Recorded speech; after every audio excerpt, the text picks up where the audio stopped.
Bonjour à tous. Alors, on continue, on est Daf Tetzaïn Amoudbet et on est ici, à Marshmuel. D'accord. Alors, donc. Ah oui, alors cette vidéo, elle est Irfoua Shlema pour Binyamin Ben Perla. Alors, à Marshmuel, Ari Birshut Arabim Daras Ve'achal Patour, Taraf Ve'achal Chayav. Un lion dans le Reshut Arabim, si Daras, ça veut dire. Alors, on va voir Rachid directement. Shelo harga ella mechayim achla patour. Deorchehu veshen birshut aramim patour. C'est-à-dire, il n'a pas tué sa proie, d'accord. Ella mechayim achla, mais il l'a mangée vivante.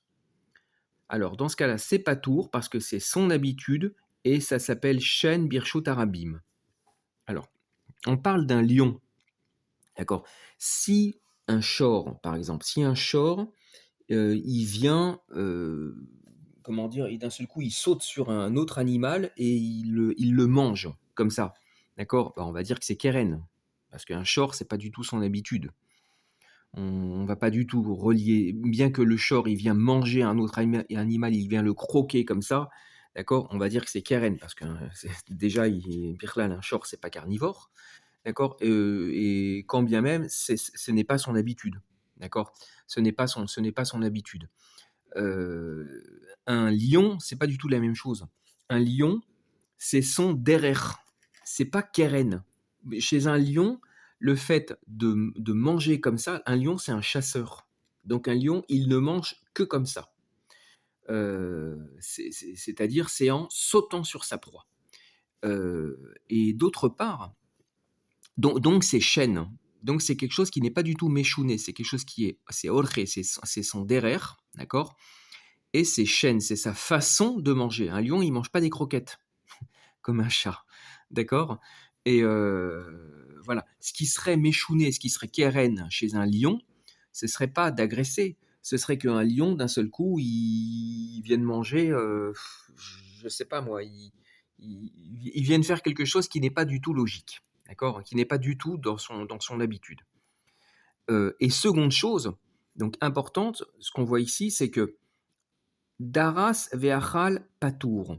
Si il a, alors Daras, écrasé, là ça serait plutôt dans le sens, il enfonce ses griffes dans la proie et il la mange comme ça, il la mange vivante, d'accord. Il la mange sans l'avoir tuée d'abord, ok. Eh bien ça c'est son habitude, d'accord. Ça c'est son habitude, c'est sa façon de manger et du coup ça c'est patour, c'est-à-dire c'est shen birshut arabim et shen birshut arabim c'est patour. Taraf ve'achal chayav. Par contre, si d'abord il l'a tué et ensuite il la mange, d'accord. Chayav, ça c'est chayav. C'est-à-dire, si d'abord il l'a tué et ensuite il la mange, ce n'est pas son habitude. Du coup, c'est keren. Et du coup, c'est chayav birshut arabim. Et c'est chayav comment? C'est chayav chatinezek. Là, parce que ce n'est pas son habitude. Alors attention, rappelez-vous que le comment dire? Oui, dans la Mishnah, plus haut, on disait que le Hari, il était mouad. Il était mouad, il était tout le temps mouad. Euh, alors, s'il est ben tarbout, d'accord? S'il est ben tarbout, euh, il n'est pas mouad les 3 premières fois, d'accord?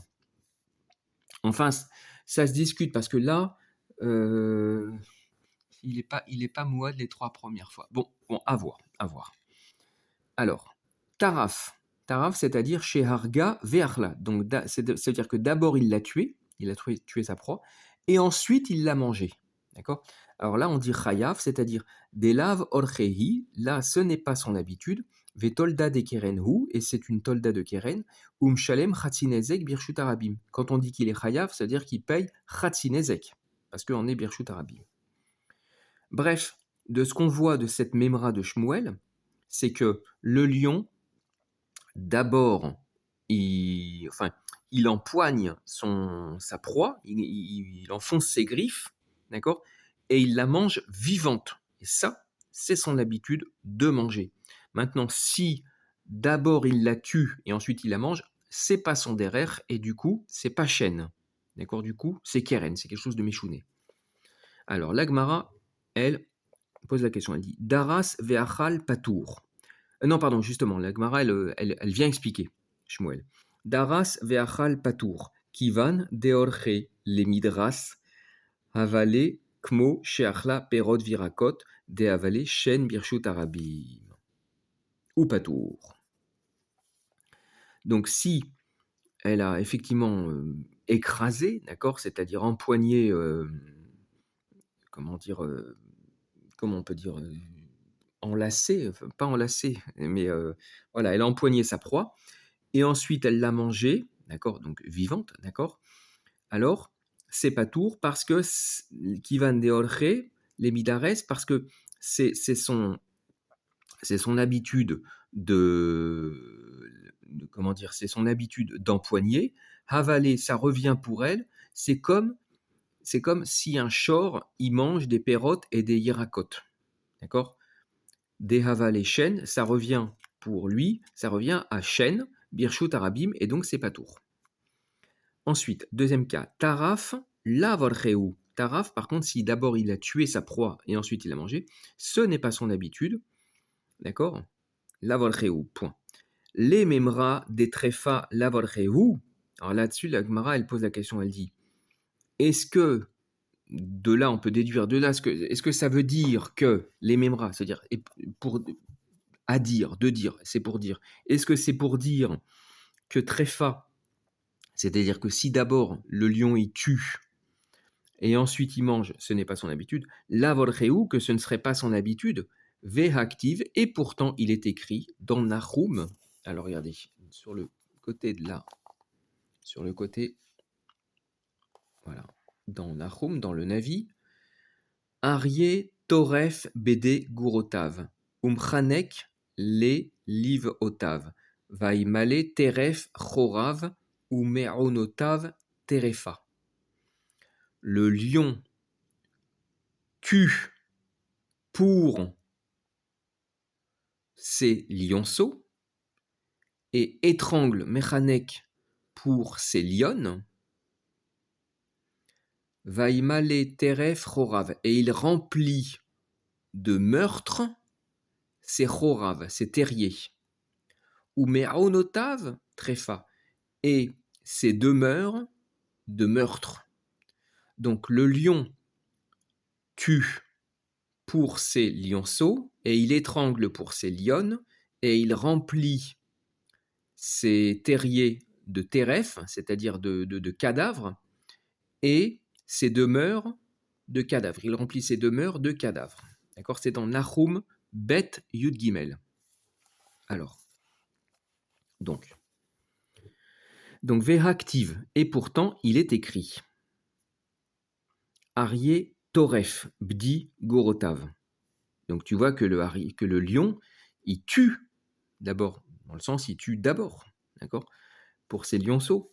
Alors là, la Gemara, elle répond, elle dit Bishvil Gorotav, elle dit pour ses lionceaux. Oui, c'est pas pour lui qui tue, d'accord. Là, c'est que il réserve. D'accord, c'est-à-dire il tue ses proies, il va prendre le cadavre et il va l'amener pour le donner à ses lionceaux, pour donner à manger à ses lionceaux. Ensuite, il y a aussi ce pasouk où Mchanek li libéotav. Mechanek, c'est-à-dire il étrangle, donc ça veut dire qu'il tue. Il tue et ensuite il mange. Mais non, parce que Mechanek les livéotav. Bishvil livéotav. Il étrangle pour ses lionnes, c'est-à-dire en vérité il tue, mais c'est pour réserver. C'est-à-dire il tue des animaux, il va traîner le cadavre et il va l'amener à sa lionne. D'accord. Ensuite, Vaimale teref chorav. Tu vois que c'est à nouveau une nouvelle cachia, tu vois que c'est écrit que ces terriers sont remplis de cadavres. D'accord. Donc tu vois que sa façon de manger, c'est que d'abord il tue et il remplit et après il mange. La Gemara, pareil, elle répond, elle dit non, bishvil chorav, c'est pour ces terriers. D'accord. C'est-à-dire, c'est là quand il a envie de faire du stock. C'est exceptionnel. D'accord. Mais c'est pas son habitude. ou me'onota et pareil, toujours dans le Navi, c'est écrit ou me'onotav trefa et il remplit ses demeures de cadavres. Pareil, on répond bishvil me'onotav, c'est pour ses demeures. Voilà, donc on a amené ce pasouk, mais au fur et à mesure du pasouk, chaque fois on répondait. Il y avait quatre kashiotes, c'est-à-dire quatre morceaux de psukim qui, qui étaient cachés à comprendre, et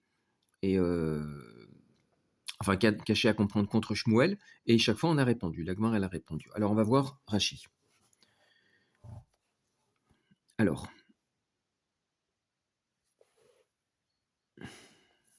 voilà, on est là. Je vais peut-être un peu zoomer, histoire qu'on voit mieux. Ok. Bedi Gurotav. Alors, Dai Mahal Gurotav Yeladav Alma Toref Hu. Donc, c'est pour la nourriture de ces lionceaux. Ces lionceaux, ce sont ses enfants, d'accord, ses rejetons. Donc, on voit qu'il tue. On voit qu'il tue d'abord. Umshane, et la Gemara, elle répond, Bishvil Gurotav. Elle dit, non, non, ça c'est pour ces lionceaux, c'est pas pour lui. Orche laharog ou lehavi ou lehatznia. Donc c'est son derer de tuer et d'amener et de réserver, de mettre de côté pour ces lionceaux. Aval litrov veleechol huatzmo kehai lavorche. Mais par contre, de tuer puis de manger, huatzmo lui pour lui-même, d'accord, kehai comme cela, de cette façon-là, lavorche, ça ce ne serait pas son derer. Vekaparir. Là-dessus, on objecte Vehaktiv umchanek liliveotav. Et pourtant, le deuxième pasouk, d'accord, le deuxième morceau de pasouk, il est écrit umchanek liliveotav. Et il étrangle, d'accord, pour ses lionnes. D'accord. Alma orche la harog. Donc, on voit à nouveau que c'est son derer de tuer. Umshane. Et là-dessus, on répond Bijvil liveotav. Ici, c'est pas pour lui, c'est pour ses lionnes. D'accord. Il met de côté. Vehaktiv, troisième pasouk, et pourtant il est écrit Vaimale teref chorav umshane bishvil chorav, d'accord, et pourtant il est écrit il remplit ses terriers de cadavres, et on répond non, non, c'est pour ces terriers. Orche laharog ou lahavi les chorav ou les hatznia. Donc c'est son derer, d'accord, c'est son habitude de tuer et d'amener dans ses terriers et de réserver, d'accord, de mettre de côté. Aval le'echol miyad, le'achar riga keha de Shmuel lavorcheu. Par contre, pour manger immédiatement, après avoir tué, keha de Shmuel, comme le cas de Shmuel, lavorcheu, ce n'est pas son habitude. Okay. Donc, la Gemara, elle a répondu à cette kashia sur Shmuel. Deuxième kasha sur Shmuel. Vehatania. Et pourtant, il y a une braïta qui dit que. Alors, attendez, je descends un petit peu. Voilà. Vehatania. Alors, il y a une braïta qui dit. Alors, cette braïta, elle est un petit peu plus loin. On ira la voir bien tard. Alors, Vechen chaya shenichnesa lechatser anizak tarfa behema veachla basar meshalem nezek shalem.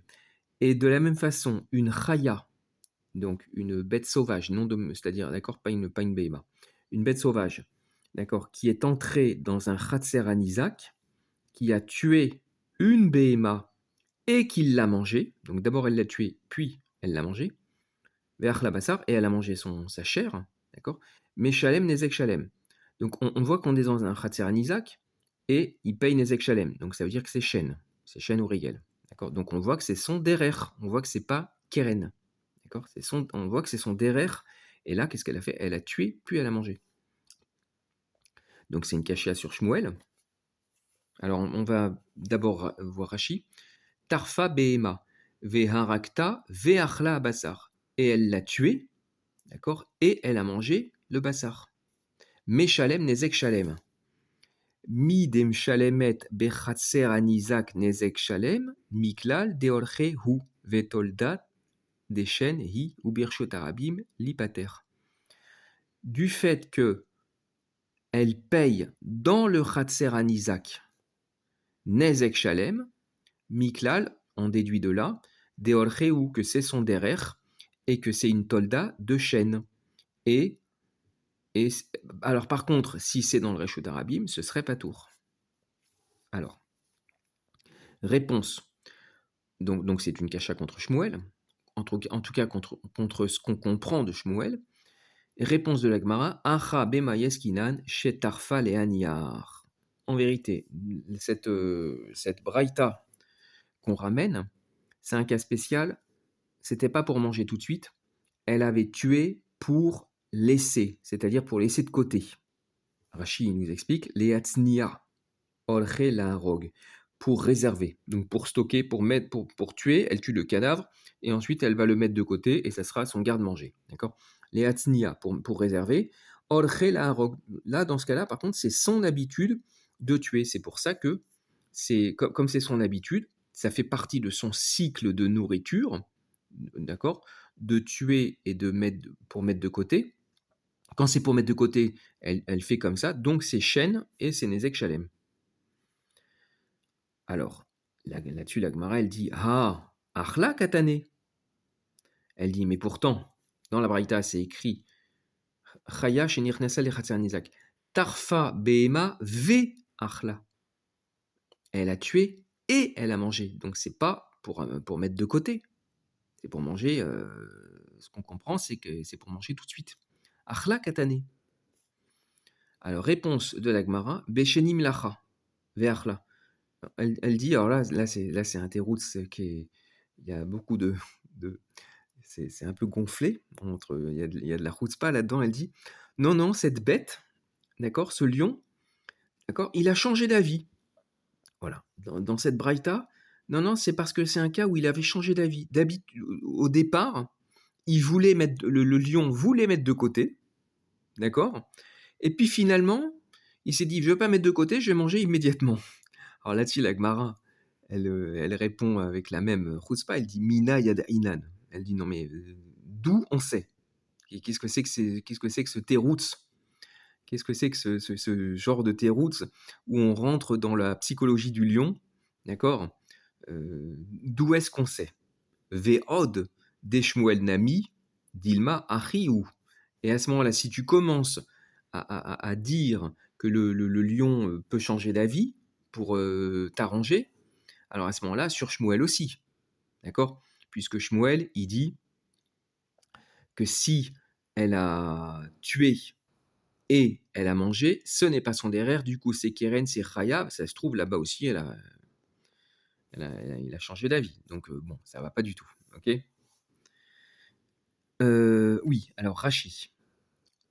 Ve'od de Shmuel Nami, de Amar Taraf Ve'achal Chayav, d'accord, qui a dit que s'il a tué et il a mangé, il est chayav. Amai chayav, d'accord. À ce moment-là, puisque c'est son derer, d'accord. Pourquoi il serait chayav? Pourquoi ça serait keren? Dilma achi hu. Peut-être c'est ainsi que ça s'est passé. Donc effectivement, comme tu dirais qu'il a changé d'avis, Dilma achi hu des taraf almenat latina, que au départ sa première kavana, c'était de tuer pour mettre de côté, almenat latinar, c'est-à-dire à condition, dans le but de mettre de réserver, venimlar, et puis il a changé d'avis, veachal, et il a mangé, et du coup, à ce moment-là, en ce moment-là, on devrait dire c'est chêne, et du coup, ce serait pas tour, puisque Shmuel, il parle Birchut Arabim. D'accord. Donc, bref, on n'arrive pas à comprendre cette braïta, d'accord, pour Shmuel. Réponse. Teroutz. Amar Rav Nachman bar Yitzhak letzadin katane. Shetarfa leaniar o darsa veachla. Meshalemet nezek shalem. La braïta, il faut la comprendre comme si elle parlait de deux actions indépendantes. C'est-à-dire, Vechen chaya shenirnesa lechatzer anizak, tarfa behema, c'est-à-dire si elle a tué une behema. Ça, c'est une première action, et ça, c'est pour mettre de côté. Donc, soit elle a tué une behema pour la mettre de côté. Voilà, ça, c'est une chose. Ou alors, deuxième action, achla, C'est-à-dire, elle l'a mangé, mais sans la tuer. D'accord? Donc, dans les deux cas, c'est son derer, et dans les deux cas, Nezek Shalem. Ok? On va voir ça dans les mots. Letzdadin katane. C'est sur les côtés que c'est enseigné. C'est-à-dire, c'est en deux côtés, en deux cas différents.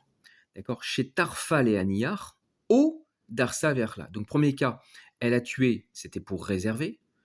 Ou deuxième cas, elle a empoigné, mais sans tuer, pour manger immédiatement, donc pour manger vivant. Donc, les deux cas, ce serait du chêne, Meshalemet, Nezek Shalem. Et là, ça ne viendrait pas contredire Shmuel. Mais c'est quand même un peu d'orak. C'est quand même un peu d'orak de faire une telle okimta sur la braïta. Ça va contre la page toute. D'accord? Donc, la Gemara amène un autre teroutz. Ravina Amar, qui... Alors attendez, je regarde s'il n'y a pas de... Oui, pardon, il y a du Rashi. Alors, Amar Rav Nachman bar Yitzhak, Letzdadin katane tarfa veinicha, o darsa veachla meshalemet nesek shalem. Klomar, autrement dit, d'accord? Alors, ha de katane braïta, tarfa beema veachla basar, tremile ninehu. C'est-à-dire, voilà comment, quand Rachid dit Klomar, ça veut dire c'est pour expliciter quelque chose qui n'est pas bien clair. D'accord? Moi, quand je vous explique, évidemment, c'est parce que j'ai lu Rashi, d'accord? J'ai étudié Rashi d'abord, donc évidemment, c'est à l'Iba de Rashi. Donc, Klomar. Ha de katane braïta, quand la braïta, elle dit Tarfa bema veachla basar, d'accord? Tremile ninehu. En vérité, ce sont deux choses. On parle de deux choses, de deux actions indépendantes. Tarfa behema veinicha, première action, il a tué une behema et il l'a mise de côté. Voilà. Ou alors, deuxième cas, d'accord? Ou alors, deuxième cas, o achla basar allié des drissa meshalem nezek shalem. Ou alors, deuxième cas, il a mangé, donc il a empoigné mais sans tuer directement la chair, allié des drissa par une drissa. Drissa, c'est-à-dire qu'il l'a empoigné, il a rentré ses griffes dedans. Allié des drissa, meshalem nezek shalem, dans les deux cas, c'est chêne. Ensuite, donc, mais bon, ce teroutz, on ne le prend pas. Donc finalement, deuxième teroutz, Ravina. Ravina Amar. Leolam orche hu litrof velechol. Voilà. Donc, Leolam, son derrière, c'est de tuer et de manger. Donc on a vu que sur Shmuel, il dit que ce n'est pas son derrière de tuer et ensuite de manger, mais la Braïta, elle semble dire le contraire, d'accord? Donc Ravina, il dit, Ki ka'amar Shmuel be'ari tarbut, ve'aliba de Rabbi Lazar de Amar lavorchei. C'est-à-dire, alors on va voir avec Rashi. Ravina Amar, Leolam orchehu litro ve'leechol. Donc là, on change tout. On change notre compréhension de Shmuel. C'est-à-dire, en vérité, un lion normal, d'accord? Un lion, pas le cas de Shmuel. Un lion normal, d'abord il tue et ensuite il mange. C'est ça son derrière. Pas comme on dit depuis une demi-heure, d'accord? C'est ça son derrière. Et Shmuel, qui dit l'inverse, Shmuel, il parle dans un lion Hari ben Tarbout, c'est-à-dire un lion domestiqué. Un lion domestiqué, il ne tue pas. Birlal. D'accord? Il tue pas, il mange des croquettes. D'accord? Il mange des croquettes. Donc, alors, Ravina Amar, Leolam orchehu litrov veleerol. Un lion normal, c'est-à-dire non domestiqué, un lion sauvage. D'accord? Son derrière, c'est de tuer et de manger. Ou Shmuel et Shmuel qui dit que quand il a tué et qu'il a mangé, ce n'est pas son habitude, du coup c'est Keren, et c'est Chayav, parce qu'on est Birshut Arabim, c'est Chayav Khatinezek, d'accord? Ou Shmuel Demchayev et lui qui dit c'est Chayav, c'est-à-dire qu'il dit que c'est Keren et que c'est pas son habitude, Demchayev les Birshut Arabim, Be'ari Tarbout, il parle dans un lion domestiqué. Ve'aliba des Rabbi Lazar. Parce que Rabbi Lazar, il dit que ce n'est pas son habitude. Rabbi Lazar, il dit que le lion, comme les 5 animaux là, d'accord? C'est-à-dire il y a pas le nachash, d'accord? Quand ils sont béné tarbout, eh bien, c'est comme un bœuf, d'accord? C'est plus leur derrière de tuer, OK? Donc voilà comment on arrive à concilier la Braïta et Shmuel. Shmuel, il parle dans un lion qui est Ben Tarbout. Donc lui, c'est normal que quand il a tué pour manger, ce n'est pas son habitude, parce que c'est un lion domestiqué, et donc c'est Keren, et du coup c'est Chayav. À ce moment-là, vous allez me dire, mais alors le premier cas, ça devrait être Chayav aussi. On va voir ça après. D'accord? Et ici, la Braïta qui dit il a tué et il a mangé, et c'est Chayav Birshut Arabim, c'est-à-dire c'est chêne, bah oui, ça va bien, tout va bien. Parce que là, on parle d'un lion, pardon, là on parle d'un lion normal, on parle d'un lion sauvage. D'accord? Ok. Iachi, la Gemara elle dit, mais si c'est comme ça, Afilou Darsa Nami les Chayev. Ça, parce que ça va pas. En vérité, ce teroutz ne va pas, puisque ce que je viens de vous dire il y a 10 secondes, à ce moment-là, la première proposition de Shmuel aussi, ça devrait être Chayav. Ari Birshut Arabim Daras Ve'achal Patour. Il a tué, et lui c'est encore pire. Il a mangé carrément l'animal étant vivant, l'animal vivant. D'accord? Et là, c'est carrément Patour. Alors ça aussi, ça devrait être Keren, si on parle dans un lion domestiqué. D'accord? Donc la Gemara, elle dit Iachi afilu darsanami les chayev. Donc en vérité, ça ne va pas. D'accord? Shmuel ne peut pas parler dans un lion domestiqué. Ella deravina lave a Shmuel itmar. Donc on est obligé de dire que ce qu'a dit Ravina, en vérité, Ravina, il a dit quoi? Il a dit, bah non, ouais, ça va pas. Je vais vous dire Kika Amar Shmuel Be'ari Tarbout. Bah non, là, Ravina, on est obligé de dire, ça a été déformé. Ravina n'a pas parlé sur Shmuel en vérité. Elle l'a des Ravina, lave à Shmuel Itmar. Ce qu'a dit Ravina n'a pas été dit sur Shmuel. La Gemara, elle vient corriger. Il y a eu une erreur qui s'est glissée. Elle l'a à Matnita. Donc, ce qu'a dit Ravina, en vérité, là, la Gemara, elle tâtonne. D'accord? Elle recherche. D'accord? Il y a eu des erreurs et elle essaye de tout rendre cohérent. D'accord? Donc, elle l'a à Matnita. En vérité, Ravina, ce qu'il faut comprendre, c'est qu'il a parlé sur la Braïta. D'accord? D'accord. Kitane Matnita Be'ari Tarbout. Cette Braïta qui dit qu'on parle d'une Chaya, d'une façon générale, d'accord, qui est rentrée dans le Khatser Isaac, elle a tué puis elle a mangé et elle paye Nezek Shalem. D'accord? C'est-à-dire c'est son derer, ses chaînes. Eh bien, elle parle d'un lion, elle parle d'un Hari Ben Tarbout, d'un lion domestiqué. D'accord? Kitane Matnita, elle a à Matnita, donc en vérité Ravina, ce qu'il a parlé, ce serait sur la Braïta.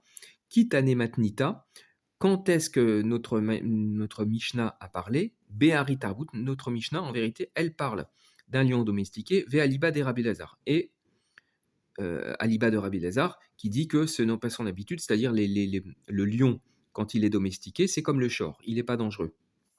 Alors là, ça va pas du tout non plus. D'accord? Ça va pas du tout non plus, puisqu'on voit que c'est Chayav. Si c'est Chayav, ça veut dire que c'est chêne. Et si c'est chêne, ça veut dire que c'est oui son habitude. Donc pas du tout. Donc c'est ce que dit Agmara. Il dit Iachi, d'accord? Iachi, Chatzinezek, ishlume. Si ce n'est pas si c'est un lion domestiqué dans la Braïta, alors à ce moment-là, c'est pas du tout son habitude de faire comme ça. Donc là, le fait qu'il paye, c'est pas parce que c'est chêne, puisque ce n'est pas son habitude. Si le fait qu'ils doivent payer, à ce moment-là, c'est Mishum Keren. D'accord? À ce moment-là, c'est Mishum Keren. Alors, ok qu'ils doivent payer, c'est Keren, qu'il est Chagav, mais à ce moment-là, ça devrait être Chatzinezek et non pas Nezek Shalem. Donc, c'est ce que dit l'Agmara. Iachi, Chatzinezek, Bael Ishlume. Si c'était comme ça, il devrait payer plutôt Chatzinezek. D'accord? Réponse des Ayed.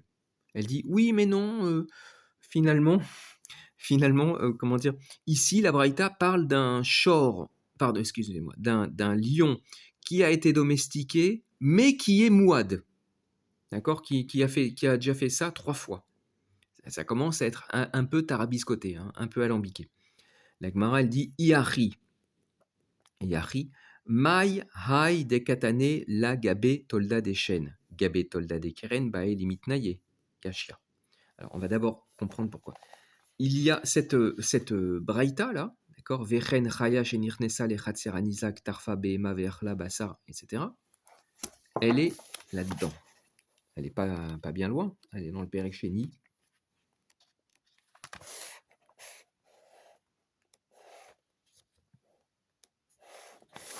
Voilà. Elle est dans la fameuse Mishnah qui dit Ketzad Hashen Muedet. D'accord. Toute cette Mishnah, elle parle de chêne. D'accord. Voilà. Et la Gemara, elle ramène un Tanoura Banan, elle ramène une Braïta. D'accord. Tanoura Banan, Hashen Muedet, etc., etc. Et la suite de cette Braïta, c'est Vechen Chaya Shenirnesa Lechatser Anizak Vetarfa Behema Veachla Basar Meshalem Nezek Shalem. Bref, on est dans chêne et on reste dans chêne. Donc cette braïta, tu peux pas commencer à me dire qu'elle parle de keren. Cette braïta, elle parle de chêne, elle est en plein dans la catégorie de chêne. Donc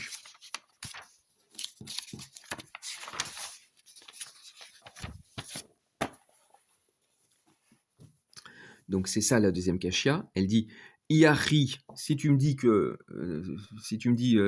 ça a été Mouad et en vérité c'est Keren, Mai Hai Dekatane Lagabe Tolda Deshen, qu'est-ce que elle fait enseigner dans le paragraphe, dans le passage qui est dédié à Tolda de Shen, Gabe Tolda de Keren, Bae Limitnae. Ce serait plutôt dans les passages qui sont dédiés au Toldot de Keren qu'on aurait dû l'enseigner. Kashia. Donc, juste je récapitule. Ce que nous disait Ravina. Ravina, si le Terouz de Ravina, si c'est sur Shmuel, le Terouz de Ravina, c'est de dire on parle d'un lion domestiqué. Si on parle d'un lion domestiqué, si on parle dans Shmuel, on ne comprend pas la Reisha, le début. Alors, à ce moment-là, on dit peut-être que ce qu'a dit Ravina, c'est sur la Braïta.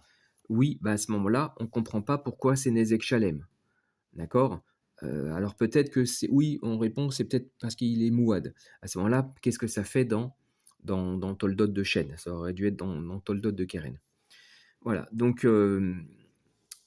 voilà, donc juste comme ça, mais ce qu'il faut bien comprendre, c'est que l'Agmara, c'est quoi le but de l'Agmara? L'Agmara, elle met en ordre, les Amoraïm, ils ont cherché à mettre en ordre tous les limoudim des Tanaïm, d'accord? C'est-à-dire la Mishnah, les Braithot, la Tosefta, et puis aussi, par exemple, les Amoraïm plus récents ont cherché à rendre en cohérence toutes les mémrodes des Amoraïm plus anciens, comme Shmuel, la génération de...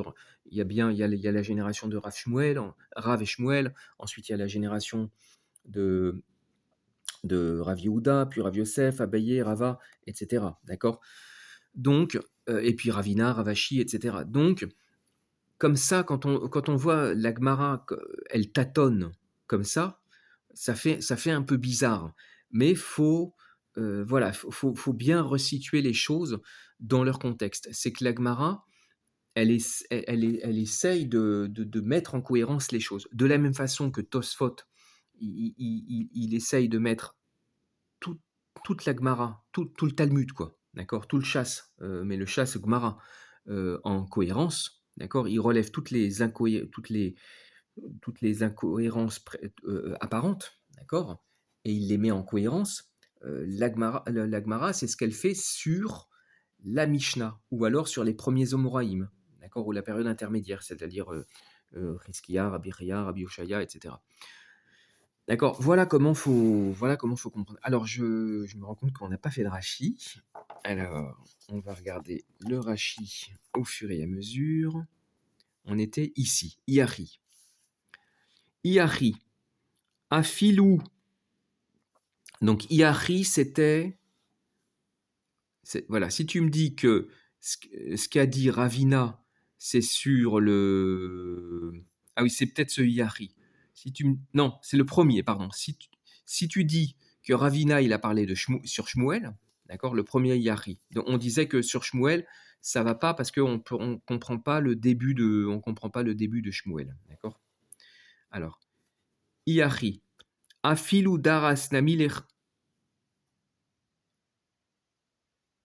Non, pardon, ok, ça marche. Ouais, on l'a pas vu. Iari, Afilu Darasnami Lechayev. Dans ce cas-là, même la première proposition de Shmuel, d'accord, celle-ci,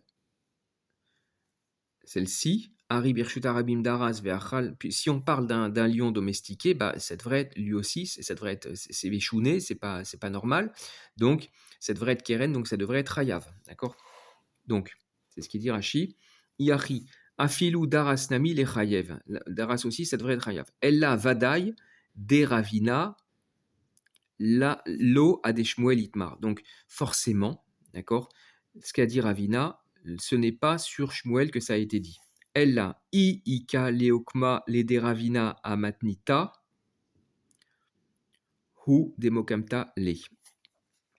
Donc, forcément, si I, Ika, Leokma, si il y a lieu d'être mokim, c'est-à-dire de situer, d'accord, les paroles de Ravina sur notre Braïta, il faut être mokim. À ce moment-là, il faut être mokim sur les paroles de notre matnita, c'est-à-dire sur notre braïta.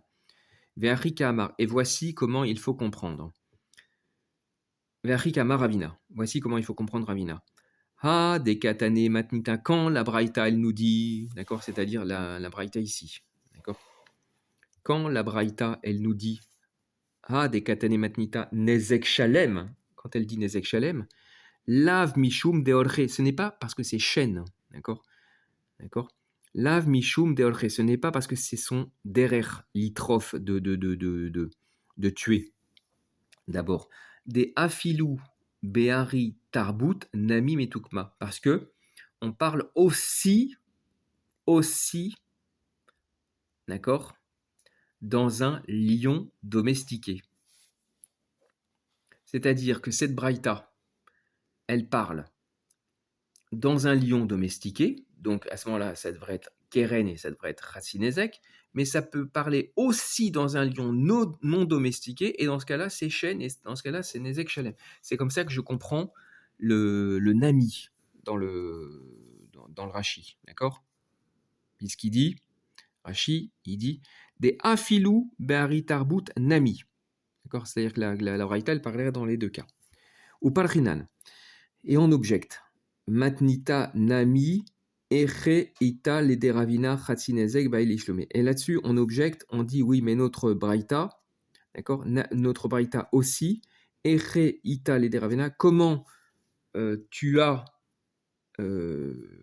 comment tient, d'accord, comment existent les paroles de Ravina, comment on peut appliquer les paroles de Ravina dessus.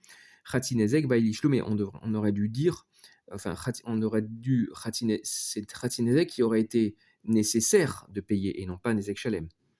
Et le deuxième Iyachi, d'accord, Iyachi, alors là-dessus on répondait oui, mais il est mouad. Le deuxième Iyachi, c'est, et même si tu me dis qu'il est mouad, qu'est-ce que ça fait dans le paragraphe de Tolda de Shen, d'accord, ça devrait être dans Tolda de Keren. Iyachi de Tolda de Keren hi, puisque, si c'est comme ça, c'est-à-dire puisque c'est une tolda de Keren. A detane leha matnita gabe tolda deshen, gabe tolda deshen litne. Gabe tolda de Keren litne. A detane, c'est-à-dire au lieu de l'enseigner. D'accord. Au lieu de l'enseigner cette braïta, au lieu d'enseigner cette braïta dans le paragraphe consacré à tolda deshen, d'accord, eh bien, gabe tolda de Keren litne. On aurait dû l'enseigner dans le passage, dans les passages consacrés à Tolda de Keren. Voilà, on est en bientôt la fin. Bientôt la fin. Voilà, parce qu'après c'est beaucoup de Haggadah. Ça finit par de la Haggadah, ce périque. Voilà, eh bien, j'espère que ça vous convient. Bon courage et Kol Touv.